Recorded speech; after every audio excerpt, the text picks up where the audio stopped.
vas dire, Seigneur, je suis prêt à entendre les choses que toi, tu as préparées, disposées, à pouvoir déposer dans mon cœur.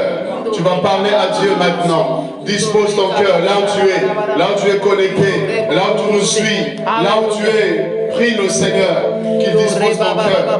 Parle à Dieu maintenant, que ton cœur soit disposé. Parce qu'il y a une parole pour toi. Il y a un message pour toi. Il y a un message pour toi. Alléluia. Nous prions le Seigneur. Oh Rabasakaya Mama Mama. Idole Daraka Baba Baba Baba. Sunta Rabai Karabo Shadaramasi. Idara Baba Baba Baba. Mon cœur est disposé. Oui, je t'offre, Seigneur. Mon cœur, Seigneur, cet après-midi. Mon âme, mon esprit, mon être tout entier. Oui, Seigneur, je viens au-devant de toi. Je viens au-devant de toi, Seigneur, parce que je crois que toi, Seigneur, qui as parlé autrefois, oui, de plusieurs manières et de plusieurs façons, à nos pères, ô Dieu, par, Seigneur, les prophètes, par, ô Dieu, les saintes écritures. Mais dans ce temps de la fin, tu nous parles par le Fils. Tu nous as parlé par le Fils.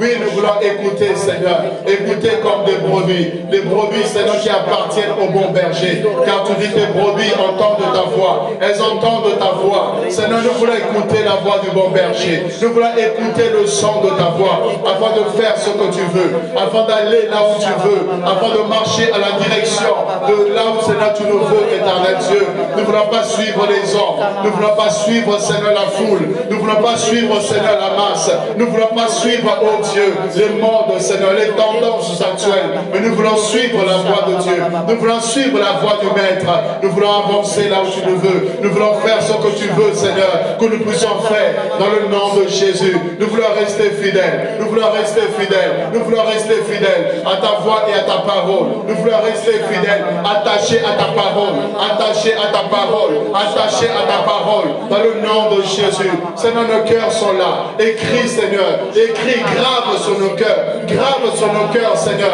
ta parole, ô Dieu, afin que nous ne puissions pas pécher contre toi, pour que nous ne soyons pas emportés par tout vent de doctrine, que nos cœurs soient attachés à Dieu, que nos cœurs soient attachés à Dieu, dans le nom de Jésus, dans le nom de Jésus. Seigneur, que ta parole soit déposée en nous, que ta parole prenne place en nous, que ta parole, ô Dieu, puisse nous édifier, que ta parole puisse, ô Dieu, nous fonder, puisse nous consolider dans la foi, au nom de Jésus, au nom de Jésus.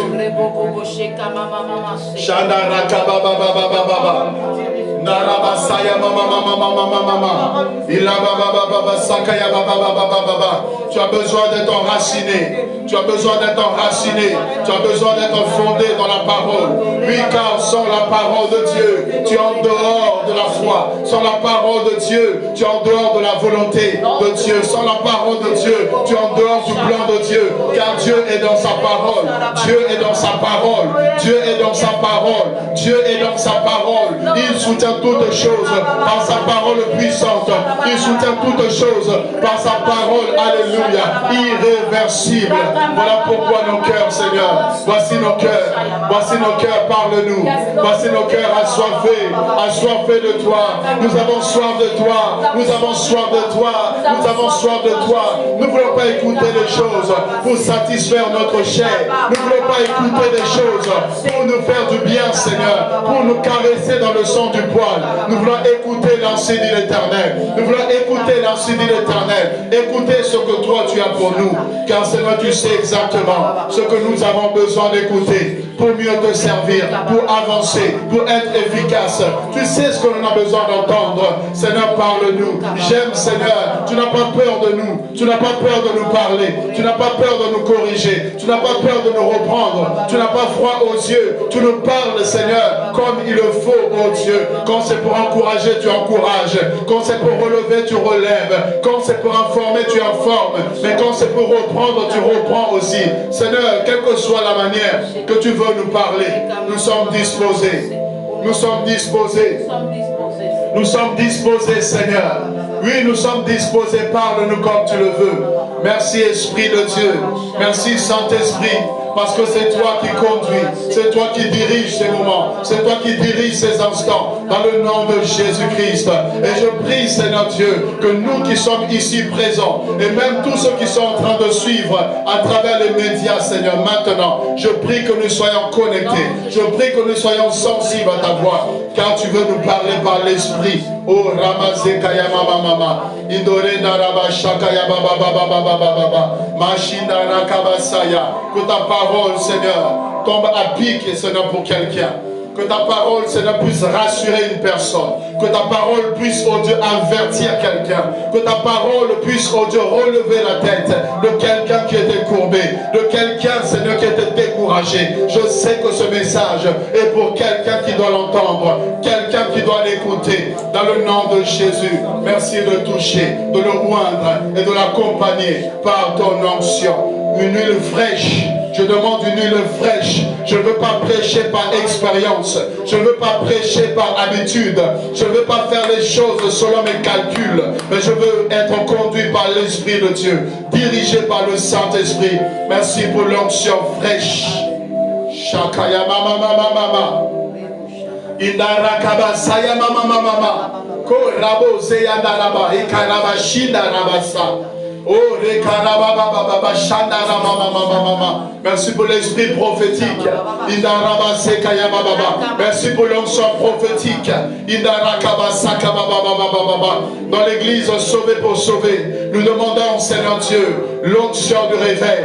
Nous demandons l'onction du réveil. Nous demandons l'action de Dieu, le mouvement de Dieu, comme à la piscine de Bethesda. Seigneur, que l'action de Dieu soit palpable, que le mouvement de Dieu soit palpable, que le toucher de Dieu soit visible, Seigneur, dans le nom de Jésus. Merci pour ces instants glorieux. Alléluia. Que le Seigneur soit glorifié. Nous allons passer la parole, nous allons prendre la parole. Nous allons prendre les Saintes Écritures et je vais parler cet après-midi sur ce thème, averti par le Saint-Esprit. Averti par le Saint-Esprit, c'est le thème que je vais aborder. Ce sera un message prophétique, un message que Dieu veut annoncer à quelqu'un. Ne regarde pas au canal que je suis. Écoute la voix de Dieu qui veut te parler. Écoute le Saint-Esprit qui a un mot pour toi. Quel que soit là où tu me suis, quelle que soit l'heure où tu es en train d'écouter ce message, saisis la pensée de Dieu, saisis la volonté de Dieu. Averti par le Saint-Esprit. Averti par le Saint-Esprit, c'est le thème de mon message. Averti par le Saint-Esprit. Nous avons un Dieu qui parle. Nous avons un Dieu qui annonce les choses. Nous avons un Dieu qui a une bouche. Nous avons un Dieu qui est capable de voir les choses bien en avance. Le Dieu que nous prions est omniscient. Le Dieu que nous prions est omniprésent. Il est omnipotent. Le Dieu que nous servons, il est capable de toutes choses. Il connaît le passé, il connaît le présent et il connaît le futur. Tous les temps sont maîtrisés par Dieu. Tous les temps, bien-aimés, sont entre les mains de l'Éternel. Et il gère le temps, il gère le passé, il gère le présent et il gère le futur. Voilà pourquoi Dieu a la capacité de nous avertir. Nous avertir par rapport aux choses à venir. Nous avertir par rapport à un futur qui est devant nous. Quand on parle d'avertir, c'est par rapport à ce qui est devant nous. Vous avertissez par rapport à ce qui est devant. Vous avertissez par rapport à une situation bien donnée, pour que la personne ait la connaissance. Voyez, vous informez une personne. Quand on parle d'avertir, c'est d'informer quelqu'un, de donner l'information à une personne par rapport à un danger, par rapport à une situation, par rapport à un projet, par rapport à quelque chose de bien précis. Vous informez la personne pour qu'il soit avisé, pour qu'il soit averti, qu'il soit au courant d'une situation, au courant de quelque chose, bien-aimé, de bien précis. Et ici, ce n'est pas averti par les hommes, ce n'est pas averti par, je ne sais pas, un gouvernement, mais ici, on nous parle d'averti par le Saint-Esprit. Je te parle averti par le Saint-Esprit. Un homme peut te parler, c'est extraordinaire, c'est une très bonne chose. Un homme peut t'informer, c'est une très bonne chose. Mais l'homme est limité, sa connaissance est limitée. Il y a des choses que l'homme ne pourra pas t'informer de lui-même. Mais quand le Saint-Esprit t'informe, il a la capacité de te révéler des choses que tu n'as pas idée, des choses que tu n'as pas connaissance, des choses qui ne sont pas montées jusqu'à tes oreilles. Quand le Saint-Esprit décide d'informer, tu seras étonné et surpris. Et généralement, quand le Saint-Esprit t'informe de quelque chose, ça ne correspond pas toujours à ton présent. Il t'informe toujours par rapport souvent au futur, là où il veut t'emmener, là où il t'attend, ce qu'il veut faire de toi. Il dit, je ferai de toi. À Abraham, il dit, je ferai de toi. Je rendrai ton nom grand. Il avertit pour prévenir par rapport à une mission qu'il veut accomplir. Il dit à Jérémie, je t'ai établi prophète des nations. Avant même que tu découvres le ministère, avant même que tu aies l'âge d'exercer le ministère, avant même que tu rentres dans le plan de Dieu, il dit à Jérémie que je te connaissais. Je t'avais établi prophète des nations. Il informe, il avertit. Pourquoi? Pour que Jérémie soit conscient qu'il n'est pas n'importe qui. Qu'il soit conscient qu'il y a un plan de Dieu sur sa vie. Dieu avertit pour que nous soyons conscients des choses. Si tu n'as pas d'information sur ta vie, tu risques de faire tout et n'importe quoi. Si tu n'as pas d'information sur ce que Dieu veut faire de toi, là où Dieu veut t'emmener, tu risques de prendre des alliances à gauche et à droite sans tenir compte de ta destinée. Un homme averti, dit le monde, en vaut deux. Un homme averti en vaut deux. Quand tu es averti, tu sais faire attention. Quand tu es prévenu, tu sais faire attention. Quand tu es averti, tu prends des précautions. Quand tu es averti, tu sais exactement qu'il y a un danger. Qu'il y a un danger, je dois faire attention parce que je suis averti. Quand tu es averti, tu sais, bien-aimé, prendre les précautions nécessaires pour ne pas tuer dans l'œuf le projet qui est attaché à ta vie. La grande destinée que Dieu a pour toi. Dieu est un Dieu qui avertit.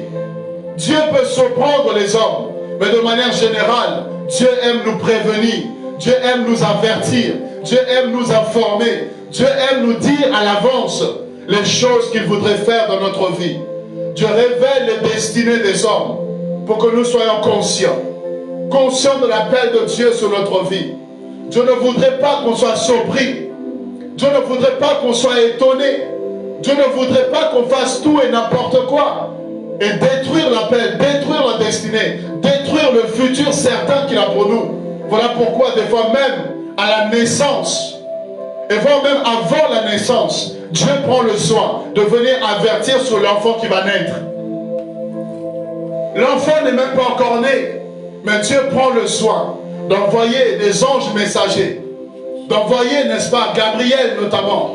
Vous voyez, quand Jésus-Christ devait naître, Gabriel est venu annoncer déjà la venue de Jésus et sa mission également. Son futur était déjà annoncé. Pourquoi? Pour que la maman soit consciente, pour que Marie soit consciente que l'enfant qu'elle porte dans son sein n'est pas n'importe quel enfant et qu'elle prenne soin de cette grossesse, qu'elle prenne soin de préparer cet enfant pour accomplir sa mission. Lorsque Jean-Baptiste devait naître également, Dieu a pris le soin d'envoyer Gabriel pour informer Manoach, informer sa femme par rapport à Jean-Baptiste qui devait naître, par rapport à sa mission, les précautions qu'il devait prendre pour que cette grossesse soit protégée. Dieu avait déjà annoncé le futur de Jean-Baptiste. Il avait annoncé le futur de Jésus-Christ. Dieu annonce le futur généralement de personnes qui doivent être influentes, de personnes qui doivent avoir une grande destinée. Dieu annonce, Dieu donne des signes pour que la grossesse, pour que l'enfance soit bien gérée, pour que l'enfant arrive à destinée. Averti par le Saint-Esprit. Est-ce que tu es averti par le Saint-Esprit? Si tu es enfant de Dieu, tu dois entendre la voix de Dieu. Tous ceux qui sont enfants de Dieu sont conduits par l'Esprit de Dieu. Et quand tu as l'Esprit de Dieu, il te parle. Quand tu as le Saint-Esprit, il t'avertit. Quand tu as le Saint-Esprit, il te dit de faire attention. Voilà pourquoi, en tant qu'enfant de Dieu, nous devons consulter Dieu. On doit consulter le Seigneur pour entendre sa voix. Pour se marier, tu dois écouter Dieu. N'écoute pas seulement tes sentiments. N'écoute pas seulement les sensations de la chair. N'écoute pas seulement les parents. N'écoute pas seulement les hommes à gauche et à droite. Mais pour t'engager dans le mariage, écoute aussi Dieu. Parce que Dieu connaît chaque homme. Il connaît les intentions des hommes et des femmes. Et il pourra t'avertir. Il pourra te prévenir. Nous devons écouter Dieu. Seigneur, voici cette porte est ouverte. Est-ce que tu veux que je l'emprunte? Est-ce que tu veux que je m'engage dans telle voie? Est-ce que tu veux que je fasse telle affaire? Est-ce que tu veux que je m'associe avec telle personne? On doit apprendre à écouter Dieu. On doit apprendre à être averti par le Seigneur. Et laisse-moi te dire que si tu es véritablement enfant de Dieu, si tu as une communion, une relation avec le Seigneur, il t'avertira des dangers à venir. Il t'avertira des choses, il te préviendra. Que ce soit par des visions, que ce soit par des songes, que ce soit par une voix audible, que ce soit par une conviction, que ce soit par la voix intérieure, que ce soit par une prophétie, une parole de connaissance, Dieu te parlera d'une manière ou d'une autre. Dieu avertit toujours ses serviteurs. Dieu avertit, la Bible dit, ne fait rien sans prévenir, sans avertir ses serviteurs et les prophètes. Nous avons un Dieu qui parle, un Dieu qui annonce les choses. Nous n'écoutons pas Dieu parce que nous sommes dans la chair. Nous tombons certainement dans des pièges, dans des erreurs, parce qu'on n'écoute pas, c'est l'esprit. Ou des fois on s'entête là où Dieu nous a dit non. On veut forcer la main de Dieu. On veut forcer la volonté de Dieu. Là où Dieu ne veut pas, nous on veut forcer la main de Dieu. Et voilà que Dieu nous laisse. Et on se rend compte que Dieu nous avait déjà parlé. On se rend compte qu'on s'est entêté là où le Saint-Esprit nous avait avertis. Et très souvent Dieu a raison. C'est pourquoi accepte le nom de Dieu. Quand Dieu te dit non, accepte. Quand Dieu te dit n'y va pas, n'y va pas. Parce que lui, il sait exactement pourquoi il te dit non. Mais souvent on veut s'entêter. Et après, on subit les conséquences. On subit les conséquences, on regrette amèrement. Mais si on avait écouté l'Esprit, ça allait nous éviter parfois des erreurs, des dégâts. Avertis par le Saint-Esprit. Luc chapitre 2. Luc chapitre 2. Luc chapitre 2. Je prends à partir du verset 25. Luc chapitre 2, le verset 25. La Bible est en train de nous dire, et voici, il y avait à Jérusalem un homme appelé Siméon. Cet homme était juste et pieux. Cet homme était juste donc et pieux, et il attendait la consolation d'Israël. Et l'Esprit Saint était sur lui. Cet homme était pieux. Cet homme était juste. Cet homme avait une relation avec Dieu. Cet homme était au pied de Dieu. Il était en communion avec Dieu. Et regardez le résultat. Il attendait la consolation d'Israël. Il attendait la solution qui allait venir de Dieu. Israël qui était dans un temps d'abattement, un temps de découragement, un temps d'éloignement, un temps d'égarement. Mais lui, parce qu'il était connecté à Dieu, il savait qu'il y avait un temps de la consolation. Il savait qu'il y avait un temps pour pleurer, mais un temps où Dieu allait essuyer les larmes de son peuple. Quand tu es connecté à Dieu, même quand tu es en train de pleurer, tu sais qu'il y a un temps où Dieu va consoler. Même quand tu n'as pas, alléluia, Isaac, tu sais qu'il y a un temps où Isaac viendra redonner le sourire à ton visage. Quand tu es connecté à Dieu, le Seigneur te dira que même s'il y a la mort qui est présente, il va amener la résurrection. Oui, Siméon était averti, Siméon était pieux, il était connecté à Dieu et il savait qu'au milieu de la détresse, il savait qu'au milieu de ce temps, bien-aimé, de désolation, qu'il allait avoir la consolation qui allait arriver. Il savait, parce que dans la communion, Dieu nous révèle des choses. Dans l'intimité, Dieu nous parle. Dans la présence de Dieu, il nous avertit des choses. C'est pourquoi on peut annoncer des choses qui arrivent. On peut parler à des gens sur un futur prochain. Et quand ces choses arrivent, les gens se disent, mais comment est-ce que tu savais? Comment c'est possible de connaître? Oui, parce que plus tu passes du temps avec Dieu, plus Dieu te révèle les secrets, plus Dieu te révèle les choses à venir, plus Dieu te révèle les choses qui attendent le monde. Simeon était juste et pieux. Il attendait la consolation d'Israël parce que Dieu lui avait dit, parce que Dieu lui avait parlé qu'il allait consoler son peuple. Dieu l'avait averti qu'il n'allait pas laisser son peuple, qu'il n'allait pas abandonner son peuple, qu'il allait consoler ce peuple. Il avait prévenu et il attendait. Il attendait, bien aimé, quand tu as la connexion avec Dieu, tu attends patiemment le temps de la visitation. Tu attends le temps où Dieu va relever ta tête. Tu attends patiemment le temps où Dieu va accomplir ce qu'il a annoncé. Il y a des choses que Dieu n'annonce pas en public. Il y a des choses qu'il annonce en cachette. Il y a des choses que Dieu te dit à toi quand tu es en train de prier. Quand tu es enfermé dans ta chambre, il te parle. Il te dit, voici ce que je veux faire. Voici ce que je vais accomplir. Voici ce que je veux faire. Voici ma gloire qui va se manifester.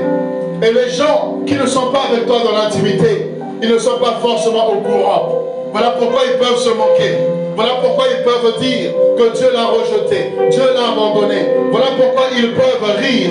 Voilà pourquoi ils peuvent penser des choses sur toi. Mais toi qui es dans l'intimité, tu attends la consolation. Tu attends la solution. Tu attends l'intervention. Tu attends le secours de l'Éternel. Parce qu'il t'a dit, ne te laissera pas. Il a dit, se lèvera dans ta vie. Il t'a dit qu'il va essuyer tes larmes. Il a dit qu'il va redresser ta tête. Toi, tu attends. Tu attends la promesse. Tu attends le temps de Dieu. Tu attends ce que Dieu a annoncé dans le secret. Laisse les hommes parler. Laisse les hommes dire ce qu'ils veulent. Laisse les hommes te jeter la pierre. Mais toi, attends le secours. Attends la consolation. Attends la main de Dieu qui va opérer avec efficacité. Et Simeon attendait. La Bible dit l'Esprit Saint était sur lui. L'Esprit était sur lui. L'onction était sur lui. La grâce de Dieu était sur lui. Que les hommes disent ce qu'ils veulent. Que la grâce de Dieu soit sur toi. Que l'onction de Dieu soit sur toi. Tu dois chercher à ce que l'Esprit de Dieu soit avec toi. Cherche à ce que tu sois revêtu de l'Esprit. Peu importe le chaos dans lequel tu te trouves présentement. Peu importe l'échec dans lequel tu te trouves. Peu importe la détresse dans laquelle tu es aujourd'hui. Mais quand l'Esprit de Dieu est sur toi, quand l'onction de Dieu est sur toi, quand la puissance de Dieu est sur toi, quand la faveur de Dieu est sur toi, une chose est sûre et certaine, c'est que tu ne resteras pas dans l'échec, tu ne resteras pas dans la détresse, tu ne resteras pas dans l'abandon, tu ne resteras pas dans l'oubli. Le Dieu que tu sers va se lever, le Dieu que tu sers va se manifester. Même si c'est le dernier, il finira par se lever, il finira par agir dans ta vie. Il ne te laissera pas. Cherche à être rempli de l'Esprit. Cherche à être rempli, revêtu de l'Esprit. N'écoute pas ce que les hommes disent sur toi. Même si ça arrive à tes oreilles, toi va chercher Dieu. Va chercher Dieu. Seigneur, voici ce que les hommes disent. Mais qu'est-ce que toi tu dis de ma situation? Qu'est-ce que toi tu dis de cette maladie? Qu'est-ce que toi tu dis de ce célibat? Qu'est-ce que toi tu dis de ce mariage qui est en train de battre de l'aile? Qu'est-ce que toi tu dis de ce ministère? Qu'est-ce que toi tu dis de ma famille? Qu'est-ce que toi tu dis de mes enfants? Va chercher Dieu et il te parlera.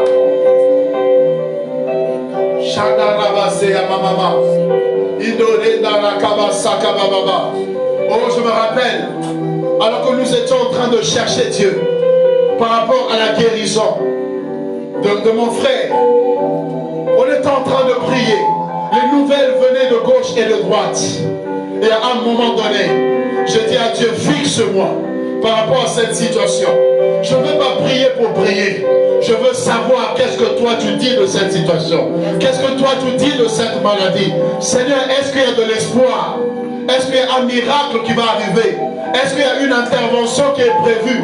Est-ce que tu vas démontrer ta gloire ou pas? Seigneur, je ne veux pas prier pour tout.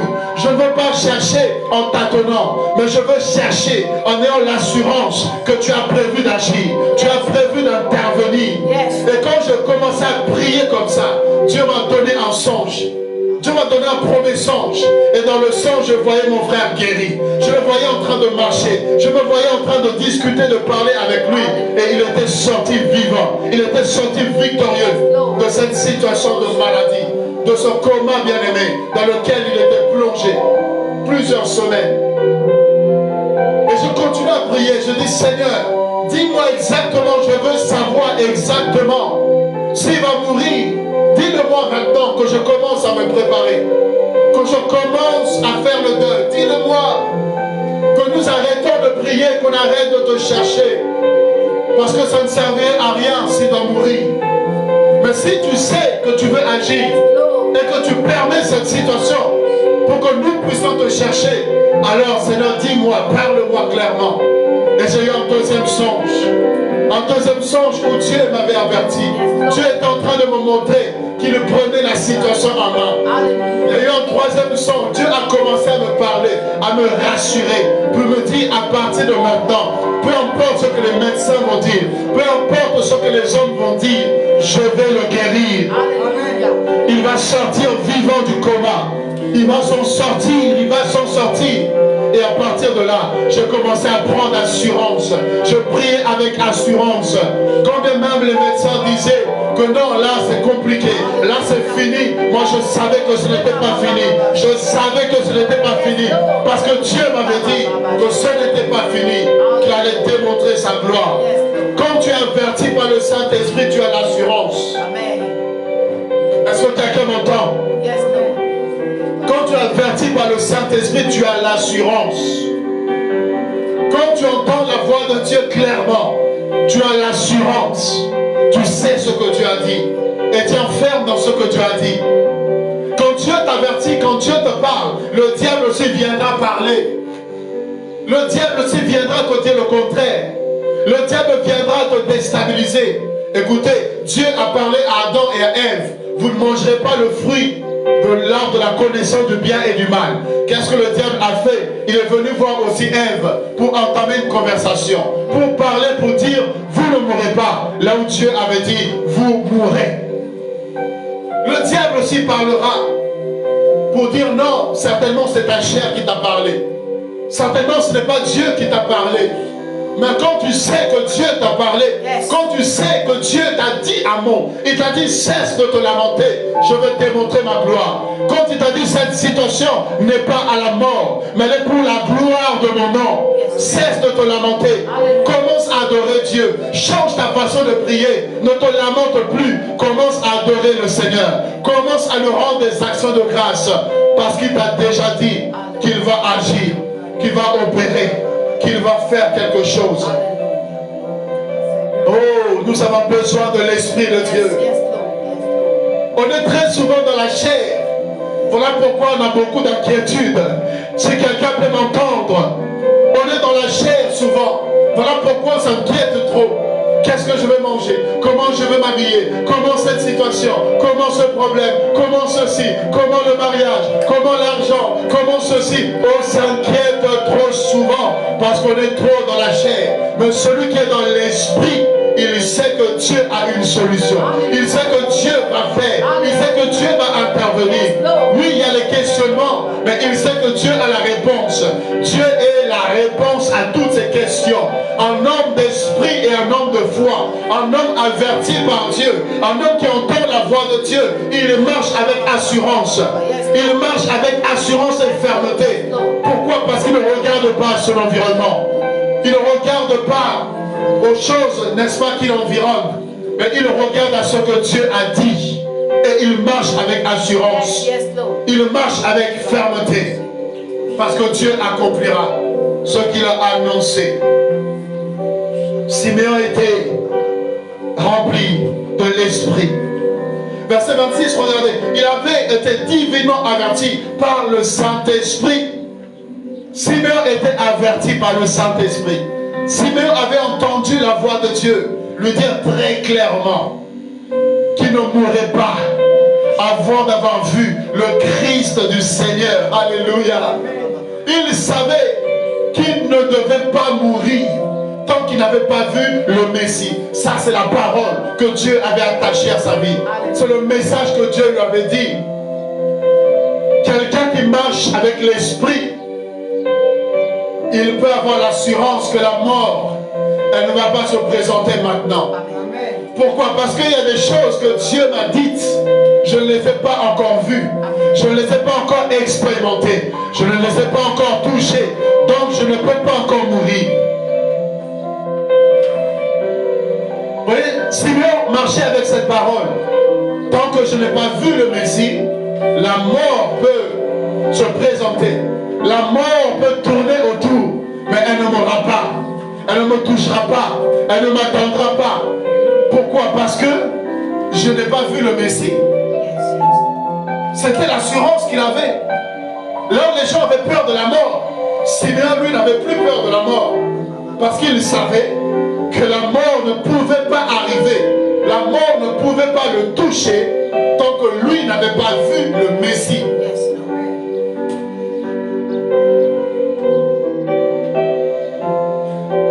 Qu'est-ce que tu as reçu de Dieu comme parole prophétique sur ta vie? Qu'est-ce que Dieu t'a dit? Quelle parole accompagne ta vie? Quel message accompagne ton ministère? Quelle parole qui est attachée à ta vie? Cette parole, tant que Dieu n'a pas agi, tant que Dieu n'a pas accompli, tu ne mourras pas. Amen. Les sorciers peuvent faire les réunions. Le diable peut devenir multidiable. Mais tant que Dieu n'a pas accompli ce qu'il a annoncé dans ta vie, bien-aimé, tu ne peux pas mourir. Tu ne peux pas mourir. Tu ne peux pas mourir. Tu ne peux pas mourir. Tu ne peux pas mourir tant que la promesse de Dieu ne s'est pas réalisée.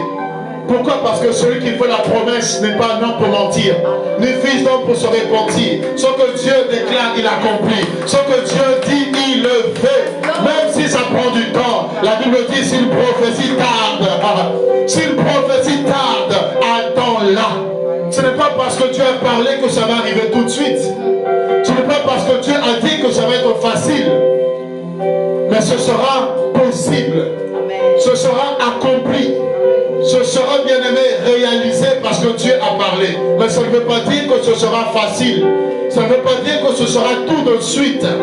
Parce que la Bible dit si la prophétie tarde. Donc une prophétie qui vient de Dieu peut tarder. Peut prendre du temps.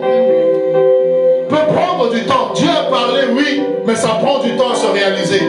Dieu a annoncé, oui, mais ça prend du temps. Dieu t'a dit que tu seras béni financièrement, mais ça prend du temps à se mettre en place. Dieu t'a annoncé que tu vas aller dans les nations, de nation en nation, pour proclamer sa parole. Mais ça prend du temps. Ça prend du temps. Dieu t'a promis des grandes choses, mais ça prend du temps. Dieu t'a promis une grande église. Dieu t'a montré une grande église que tu es en train de diriger. Mais ça prend du temps. Ça prend du temps à se mettre en place. Mais ce n'est pas parce qu'une prophétie tarde qu'elle ne va jamais se réaliser. Amen. Ce n'est pas parce que la promesse de Dieu prend du temps que ça ne va pas s'accomplir. Ce n'est pas parce que l'enfant est en train de prendre des mois qu'il ne va jamais sortir du ventre. Ce n'est pas parce que la grossesse prend du temps que ça ne va jamais arriver à la naissance. Il y a un temps pour toutes choses. Il y a un temps pour porter la grossesse. Il y a un temps de l'accouchement. Il y a un temps où tu vas accoucher de la vision de Dieu. Il y a un temps où tu vas accoucher de la promesse de Dieu. Il y a un temps où tu vas donner naissance à la parole prophétique attachée à ta vie.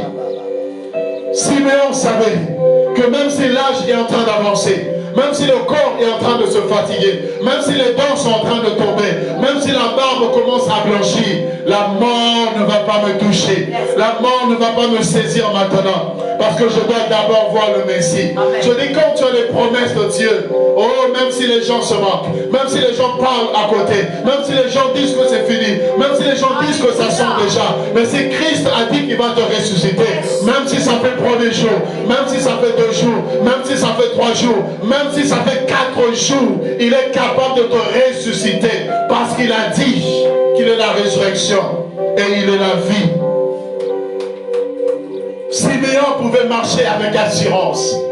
Là où les autres vieux se disaient qu'il me reste que quelques jours, Simeon lui savait que tant que je n'ai pas vu le Messie, je ne veux pas mourir.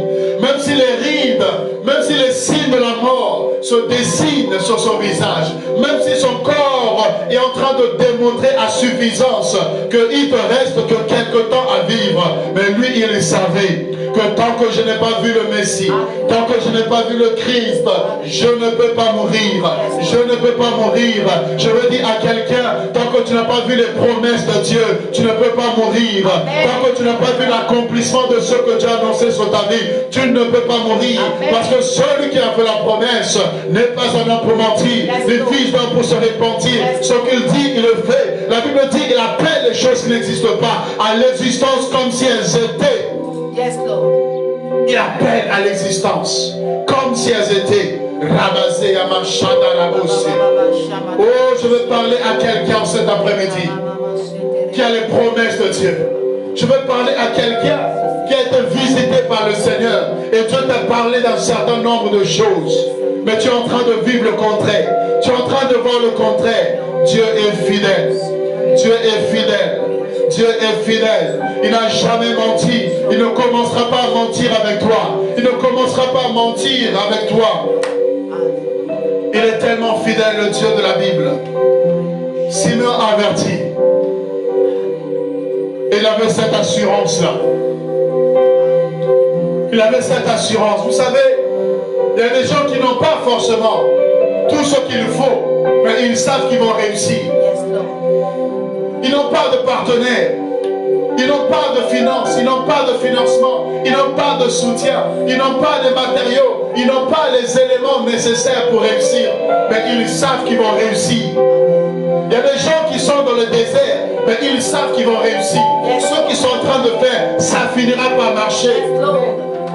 Pourquoi? Parce qu'ils ont les promesses de Dieu. Ils ne regardent pas au présent. Ils ne regardent pas à ceux qui n'ont pas. Mais ils regardent à ce qu'il y a à l'intérieur d'eux. Ils regardent à la semence de Dieu. Ils regardent à la vision que Dieu a déposée en elle. Ils regardent au message prophétique que Dieu a déposé sur leur vie. Et ils croient que ça va réussir. Ils croient que ça va marcher. Quand Dieu te dit, passe cet examen, je vais te soutenir, ça va marcher. Quand tu vas avec assurance. Tu sais que même si c'est dur, mais le Dieu qui a dit qu'il va te soutenir, il va te soutenir. Tu vas avec assurance, parce que Dieu a dit, il marche avec toi, qu'il est avec toi. Alléluia. Il est avec toi, tu marches avec cette assurance. Voilà pourquoi cherchez à écouter Dieu. Nous sommes dans un temps, si vous n'écoutez pas Dieu, vous serez découragé. Vous serez démoralisé. Mais quand vous écoutez Dieu, ça vous donne le courage. Quand vous écoutez Dieu, vous dites qu'il y a encore de l'espoir. Quand vous écoutez Dieu, vous dites que ce n'est pas encore fini. Que Dieu n'a pas dit son dernier mot. Simeon averti par le Saint-Esprit qui ne m'aurait pas sans voir le Christ. Écoutez, même si le temps est en train de passer, Dieu n'a pas oublié ce qu'il a dit. Même si ça prend des années, Dieu n'a pas oublié ce qu'il a dit. Il finira toujours par accomplir ce qu'il a annoncé. Regardez au verset 27. Il va au temple. Il va au temple. Simeon va au temple. Je vais aider quelqu'un à comprendre quelque chose. Quelqu'un qui a les promesses de Dieu. Quelqu'un qui a les paroles prophétiques sur sa vie. Quelqu'un à qui le Saint-Esprit parle dans l'intimité. Quelqu'un à qui Dieu a dit des choses qui doivent arriver. Écoute, sois sensible à l'esprit. Écoute, sois dans le timing de Dieu. Accorde-toi avec le Saint-Esprit pour être dans le timing de Dieu. Car Dieu marche avec le temps. Dieu fonctionne avec le temps. Dieu marche avec nous par rapport au temps. Tu dois être accordé à l'Esprit de Dieu. Que Quand le Saint-Esprit fait un mouvement, tu dois suivre le mouvement de Dieu. Quand le Saint-Esprit fait un pas, tu dois faire le pas avec lui. S'il veut te rendre grand, mais toi tu restes dans la bassesse. S'il veut t'élever, mais toi tu restes dans la bassesse, il risque d'avoir une longueur d'avance sur toi et tu ne le rattrapes pas parce que tu ne fais pas le mouvement de Dieu. S'il veut t'élever, quand il s'élève, tu dois le suivre. Quand il monte, tu dois monter. Voilà pourquoi dans l'Apocalypse, il dit monte ici. Il dit monte ici, il parle. Il dit monte ici, je te ferai voir des choses. Parce que Jean était appelé à monter dans la hauteur. Et l'Esprit l'appelle, monte ici. Fais un mouvement, fais un pas, avance vers moi. Accède à une dimension supérieure. Ne reste pas au niveau où tu es. Tu as les promesses de Dieu. Tu veux aller plus loin. Fais un mouvement avec Dieu. Alléluia. Amen. Lève-toi là où tu es. Est-ce que tu peux te lever? Est-ce que tu peux te lever? Amen. Amen. Amen. Ok, tu peux te rasseoir. Tu peux te rasseoir. Je sais pourquoi je fais ça. Voilà. C'est pour chasser le sommeil qui est en train de te faire passer à côté de ce message puissant et prophétique pour toi. Est-ce que tu peux balancer ta main? Toi qui es là, balance ta main. Balance ta main, balance ta main. Gloire à Dieu, gloire à Dieu. Alléluia. Le diable sait que tu as les promesses de Dieu. Il sait que s'il te laisse saisir les choses de Dieu, tu vas décoller et ne pourras plus te rattraper. Voilà pourquoi il cherche à te distraire. Voilà pourquoi il cherche à te garder dans les problèmes. Même si les problèmes sont là, va prier, va chercher Dieu. Décolle dans la prière. J'ai les promesses de Dieu, je vais réussir. Je ne croise pas les bras. Je commence à prier pour la réussite. Je commence à chercher Dieu pour la réussite. Je jeûne et je prie. Je prends le temps de la prière. Seigneur, tu m'as dit. Seigneur, tu m'as dit. Je veux voir ces choses-là bouger. Je veux voir ces choses-là arriver. Quand on est averti que Dieu va faire, ça ne veut pas dire croise les bras et attends que Dieu fasse. Dieu va faire, mais ça veut dire toi aussi, tu sais ce que Dieu veut faire. Commence à hâter les choses, commence à agir, commence à prier, commence à réclamer les choses, commence à rappeler à Dieu sa promesse. Rappelle à Dieu. Il dit dans Ésaïe, prie, il dit révèle ma mémoire, il dit rappelle-moi les choses. Dieu veut que tu puisses le rappeler. Dieu veut que tu viennes pour dire Père, tu m'as promis. Tu m'as dit que l'argent ne sera pas un problème pour moi. Tu m'as dit que l'œuvre que tu m'as confiée va prospérer. Père, où est cette prospérité? Où sont les âmes? Où sont les personnes? Où sont les fils? Où sont les filles? Où sont les partenaires? Où sont ces personnes que tu m'as promises? Seigneur, les visions que tu m'as montrées, les songes que tu m'as montrés, les choses que tu m'as dites, où sont ces choses-là? Quand tu vas commencer à prier, quand tu vas commencer à poser des actes de foi, si Dieu t'a promis un enfant, alors que la stérilité est là, alors que le résultat est là, montre qu'il y a la stérilité, ne regarde plus à ça, ne regarde plus à ça. Si Dieu t'a promis d'enfanter, commence, alléluia, à prendre la voiture, commence à prendre le temps d'aller dans le centre commercial, promène-toi dans les magasins où ils vendent les affaires des bébés, commence à regarder les rayons, commence à regarder les rayons garçons, tu regardes les rayons garçons et achète même. Achète même, alléluia, la layette, achète même les couches, achète même le biberon, achète la tétine, achète déjà le vêtement. Mais pourquoi tu achètes ça alors que tu es stérile? Non, j'achète ça parce que je suis prophétique. J'achète ça parce que je sais que la stérilité va bientôt partir. Parce que Dieu m'a dit, je vais enfanter. Dieu m'a dit, je veux donner naissance. Voilà pourquoi je n'attends pas que le ventre pousse pour savoir que je dois agir. Je commence à agir avant même que les choses puissent te démontrer physiquement. Un homme de foi, un homme d'esprit, un homme, une femme qui est avertie par le Saint-Esprit n'attend pas. Commence à agir, commence à poser des actes dès maintenant.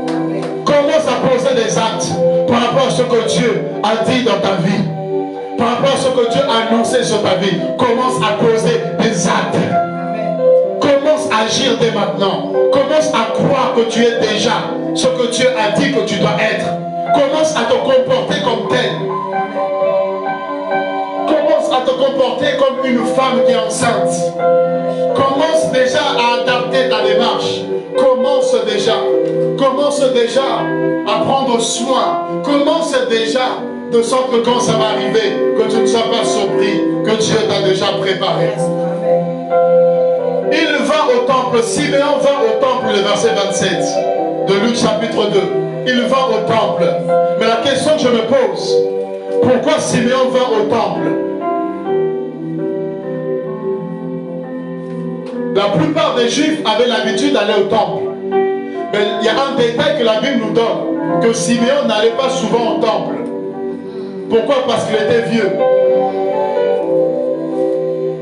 Il était fatigué, il était usé de corps. Donc, il n'allait pas souvent au temple. À cause de son âge, à cause de la faiblesse de son corps, il n'allait pas souvent au temple.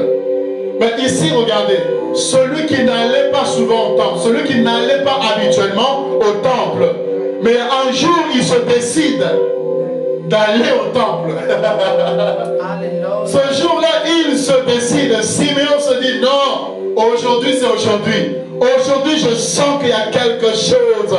Aujourd'hui, je sens que c'est le jour de l'accomplissement de la promesse. Il y a eu un temps où Dieu m'avait averti, mais un temps et je sens que c'est aujourd'hui. Je sens que le temps est favorable. Je sens que le temps est arrivé. Oh, j'ai prié, j'ai jeûné, j'ai cherché, mais je sens que le temps est maintenant favorable. Je sens que Dieu est prêt à accomplir ce qu'il a annoncé. Et ce jour-là, Siméon, il dit, apprêtez-moi. Il dit, arrangez-moi mon plus beau vêtement. Les gens étaient étonnés. Mais où est-ce qu'il veut partir, le vieux? Mais où est-ce qu'il veut aller? Il dit, aujourd'hui, je vais au temple. Oh non, repose-toi, tu es fatigué. Non, je vais au temple. Non, mais peut-être que la fois prochaine. Il dit, non, c'est aujourd'hui ou jamais. Je dois aller au temple. Pourquoi? Parce que dans son esprit, dans sa communion, sa relation avec Dieu, il avait saisi le temps. Il avait compris que c'était aujourd'hui que quelque chose devait se réaliser. Il a compris que c'est aujourd'hui que quelque chose devait se passer. Et il ne devait pas rater la visitation. Il ne devait pas rater la rencontre avec Dieu. Il ne devait pas rater la rencontre avec le Messie. Sois sensible au timing de Dieu. Sois sensible au temps de Dieu. Parce que la prophétie a des temps. La visitation a des saisons. La gloire de Dieu a des temps, des saisons. Dieu veut t'élever, mais à un temps bien précis. Il y a des occasions bien précises qu'il a disposées pour pouvoir faire de toi quelqu'un qui était un David dans l'ombre, de faire de toi un héros qui va terrasser Goliath. Il y a une occasion, bien-aimé. Il y a un temps, il y a une opportunité que Dieu met devant toi. Et c'est à toi de comprendre et de saisir l'occasion. Et derrière ça, tu rentres dans ta destinée. C'est quand David tue Goliath qu'il rentre dans la royauté.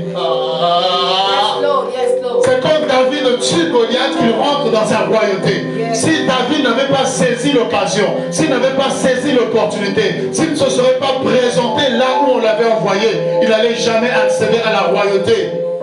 Même si Dieu te voit comme roi, mais il va permettre une occasion, une situation pour que tu puisses entrer dans ta destinée. Nous devons connaître le temps, saisir le temps, comprendre le temps, avoir la lecture du temps. Et Siméon va se rendre au temple. Vous savez, qu'est-ce qui va se passer? Pendant que Siméon, averti par le Saint-Esprit, qu'il doit aller se rendre au temple, de l'autre côté, Marie, Joseph s'apprête le même jour à amener Jésus dans le temple. Aïe, aïe, aïe, aïe, aïe, aïe, aïe, aïe. Marie et Joseph de l'autre côté se disent que c'est le jour où on doit aller présenter l'enfant dans le temple selon la coutume. Ce n'était pas avant, ce n'était pas après.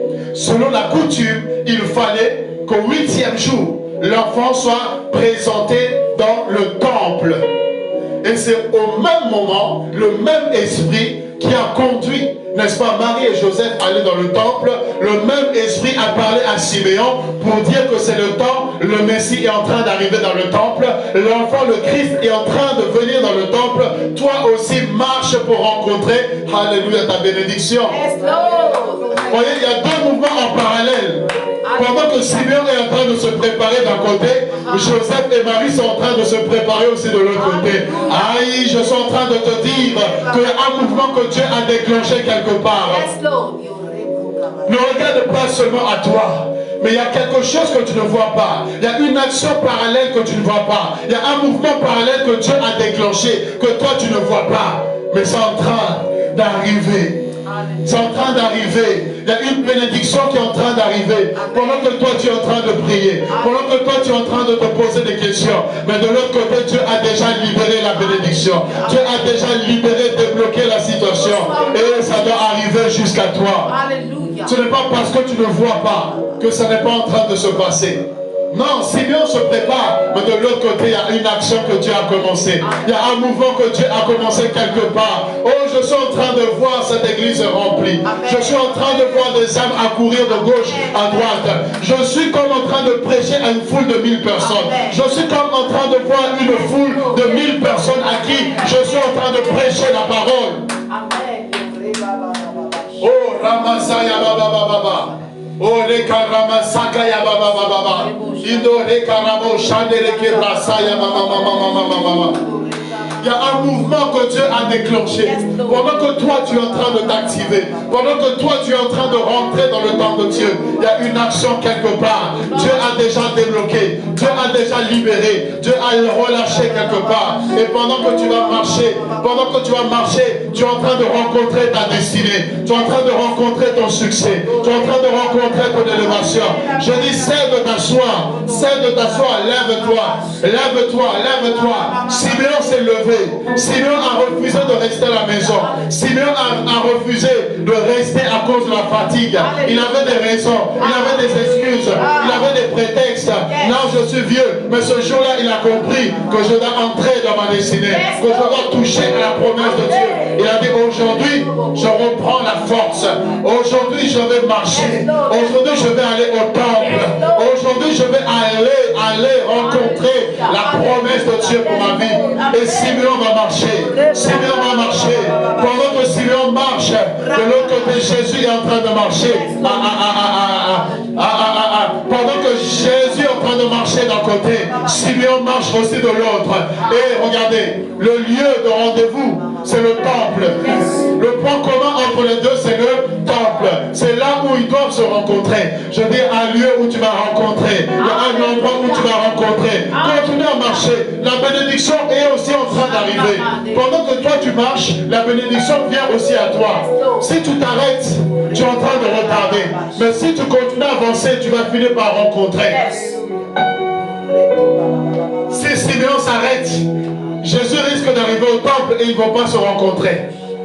Pour qu'il y ait rencontre, il faut que Simeon continue de marcher jusqu'au temple. Et il faut aussi que Jésus continue d'être conduit jusqu'au temple pour qu'il y ait rencontre. Je dis, des fois on laisse, des fois on abandonne, des fois on baisse les bras, alors qu'on est si près de la bénédiction. On est si près de la chose que Dieu nous a annoncée. On est si près du but. On est près de rencontrer. On est près de toucher. On est près de saisir. Oui, au miracle que nous attendons. Mais parce qu'on a attendu un moment. Parce que ça fait des années, parce qu'on a l'impression que rien ne change et on va abandonner. Mais tu étais si près du but. Je dis à Simeon, ne t'arrête pas. Même si tu es fatigué, reprends des forces, mais ne t'arrête pas. Reprends les forces, ne t'arrête pas. Appuie-toi même sur la canne, appuie-toi même sur la béquille, mais avance jusqu'au temple. Va jusqu'au temple, ne t'arrête pas. Oh, la caméra, maman, ça y est, maman. Malindaraba sopra raba shaka yamase. Indarabo sopra shamande. Le harbre koranda raka yamasa mama. Écoutez, il arrive dans le temple et comme les parents apportaient le petit enfant Jésus pour accomplir à son égard ce que ordonnait la loi, il le reçut dans ses bras, bénit Dieu et dit, ça c'est Simeon quand il rentre, il voit l'enfant qui est présenté. Et il va prendre l'enfant dans ses bras. Simeon prend l'enfant dans ses bras. Il y a un temps où c'est une promesse. Il y a un temps où la promesse devient réalité. Il y a un temps où la promesse devient réalité. Simeon prend l'enfant dans ses bras. Oh, il dit Dieu est fidèle. Je dis, il y a un temps où tu vas réaliser la fidélité de Dieu. Que ce qu'il t'avait annoncé, promis, que ce qu'il avait déclaré sur toi, il y a un temps où tu vas le toucher. Il y a un temps où tu vas le saisir.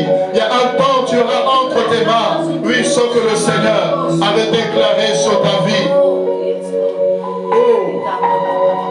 il bénit Dieu.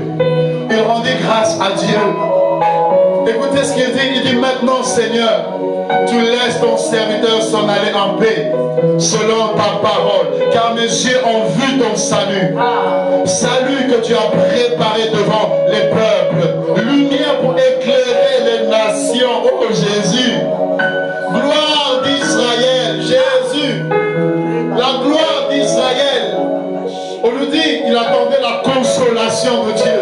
Et là, il voit la gloire de Dieu. Il voit la gloire d'Israël. Il voit le consolateur d'Israël. Il voit celui qui va relever la tête. Celui qui va redresser ce qui était courbé. Il voit combien Christ était venu comme le sauveur de l'humanité. Comment il était venu pour éclairer les nations. Le peuple qui marchait dans les ténèbres, soudain a vu une grande lumière. Et même ceux qui habitaient l'ombre de la vallée de la mort, cette lumière les a éclairés. Simeon se dit, oh, je peux maintenant mourir en paix. Je peux maintenant m'en aller en paix. Je peux maintenant me reposer. Pourquoi? Parce que j'ai prié. J'ai prié pour la consolation d'Israël. J'ai prié pour que ce peuple puisse trouver un sauveur. J'ai prié pour que ce peuple soit, alléluia, exaucé. Maintenant que je vois le Rédempteur vivant qui se lève le dernier, maintenant que je vois le Messie, je sais que maintenant il va agir. Je sais qu'il va soutenir son peuple, qu'il va délivrer. Je sais que la gloire de Dieu va se manifester à travers, alléluia, Jésus de Nazareth. Verset 33, son père et sa mère étaient dans l'admiration des choses qu'on disait sur lui. Simeon le bénit et dit à Marie, sa mère, voici cet enfant est destiné, oh my God, cet enfant est destiné. Tu es destiné à quelque chose. C'est pourquoi Dieu te garde en vie. C'est pourquoi Dieu t'a sauvé.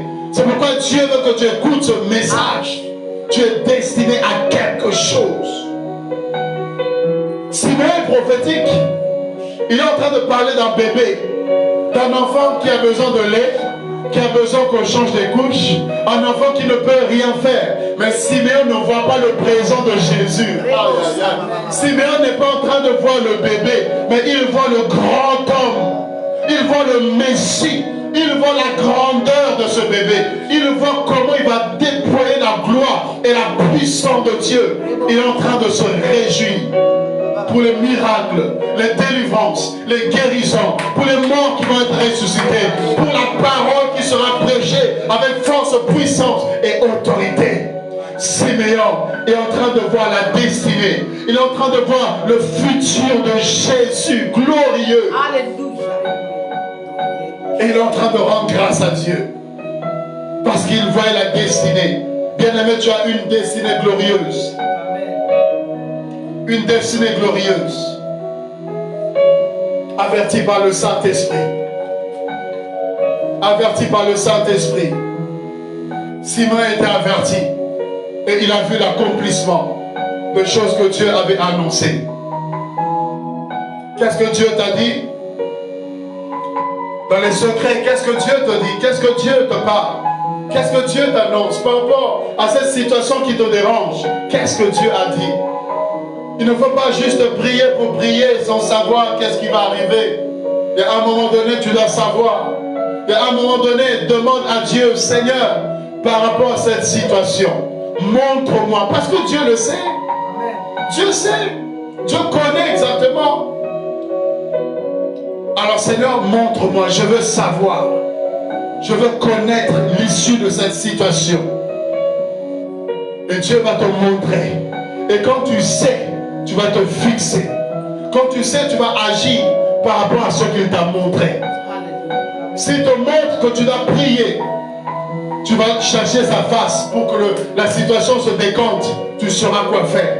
Si Dieu te montre que cette situation-là, il faut rentrer en jeûne et prière, ou encore il faut passer 2 heures de temps, de minuit à 2 heures, que pendant un temps il va t'imposer, que tu dois prier comme ça, et ça va décompter les choses. Bien-aimé, tu vas commencer à le faire. Tu vas commencer à le faire. S'il te montre que le problème, c'est parce que tu ne pries pas assez, parce que tu n'es pas assez engagé dans la prière. S'il te montre que si tu te mettais à prier davantage, regarde les résultats. Quand il te montre les résultats, oh, je dis c'est fini. C'est fini, je réduis mon temps de sommeil. Je réduis mon temps de sommeil. Je réduis les distractions. Je veux prier davantage. Parce que Dieu m'a montré que c'est en priant que je vais voir tel et tel résultat. Qu'est-ce que Dieu te montre? Qu'est-ce que Dieu te dit? Non, ma situation, cherche à savoir qu'est-ce que Dieu dit de cette situation. Ma maladie, ce n'est pas ta maladie. Cherche à savoir qu'est-ce que Dieu dit par rapport à cette maladie. Oh non, la conjoncture, la société. Qu'est-ce que Dieu dit par rapport à tes enfants? Qu'est-ce que Dieu dit par rapport à ton mari? Qu'est-ce que Dieu dit par rapport à ton mariage? Qu'est-ce que Dieu dit par rapport à tes finances? Qu'est-ce que Dieu dit par rapport à ton travail? Par rapport au chômage dans lequel tu es? Qu'est-ce que Dieu dit?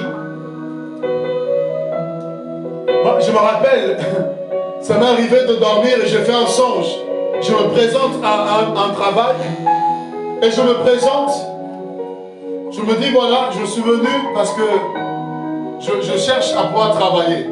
On me dit mais justement, on cherche quelqu'un pour pouvoir travailler et ça tombe bien que tu sois venu. Parce qu'on avait déjà apprécié le stage que tu avais fait. Et viens, dès demain, tu peux commencer si tu veux. Et ça, c'était un songe.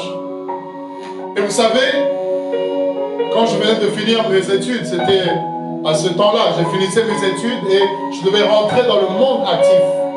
Et après ce songe-là, je vais me présenter effectivement au même endroit où j'avais effectué mon stage. Et je suis allé et j'ai dit exactement la même chose que j'avais dit dans le songe. Et j'ai trouvé exactement les mêmes personnes, au même endroit, la même configuration que j'avais vue dans le songe. Et quand j'ai parlé, ils m'ont répondu exactement la même chose. Ils m'ont dit, le lendemain, tu peux déjà commencer justement, ça tombe bien que tu sois venu. On avait apprécié. Et le lendemain, je suis venu et j'ai commencé à travailler directement. Vous voyez, ça a été tellement facile. Et le songe que Dieu m'avait montré, c'est exactement ça qui s'est réalisé. Divinement averti. Je me souviens de ce jour, alors que j'étais en train de traverser la route. Je traversais la route et j'ai entendu la voix de Dieu. J'ai entendu une voix qui me dit, fais un pas en avant. Fais un pas en avant. Je me suis dit, waouh, je fais le pas en avant. J'ai appris à obéir à Dieu avant de chercher à comprendre. Quand Dieu dit quelque chose, fais ce que Dieu dit de faire. Il sait pourquoi. Ce moment où je fais ce pas en avant, que j'ai entendu un grand bruit derrière. Et je me retourne pour regarder une moto qui avait percuté une voiture et qui a été projetée. Et elle arrivait à une telle vitesse, juste derrière moi. Et elle a percuté le trottoir, frotté le sol, la voiture, elle a tourné sur elle-même. Et quand je regardais le choc, quand je regardais là, j'ai senti la moto, le vent qui est passé derrière, j'ai senti le choc derrière moi. Et Dieu m'a dit, tu vois, pourquoi je t'ai dit de faire ce pas en avant? Si tu n'avais pas fait ce pas en avant, la moto était percutée et c'était fini. Je pouvais mourir ou je pouvais être handicapé. Je pouvais perdre l'usage des membres, l'usage de certains organes. Le pire pouvait m'arriver. Mais Dieu m'avait averti du danger. Oh, quand le malheureux crie, l'Éternel entend et il le délivre de sa détresse. Dieu est celui qui veille sur ses enfants. S'il y a un danger qui te guette, il va t'avertir. S'il y a un danger qui se présente devant toi, il va t'avertir. Fais attention, sors de là, quitte, pars avant. L'ange de l'Éternel campe autour de ceux qui le craignent pour les arracher du danger. Et le pas en avant que j'ai fait m'a épargné. Et Dieu m'a dit, heureusement que tu es obéissant. Que tu es obéissant, c'est ça qui t'a sauvé. Ton obéissance t'a épargné de la mort. Vous imaginez? Dieu me dit, fais un pas en avant. Et moi je me dis, mais Dieu, oh, pourquoi faire ce pas en avant quand même? Tout ça, le temps que je discutais là, j'étais percuté. C'est parce que j'ai obéi promptement à la voix de Dieu que ça m'a épargné l'accident. Que Dieu vous bénisse.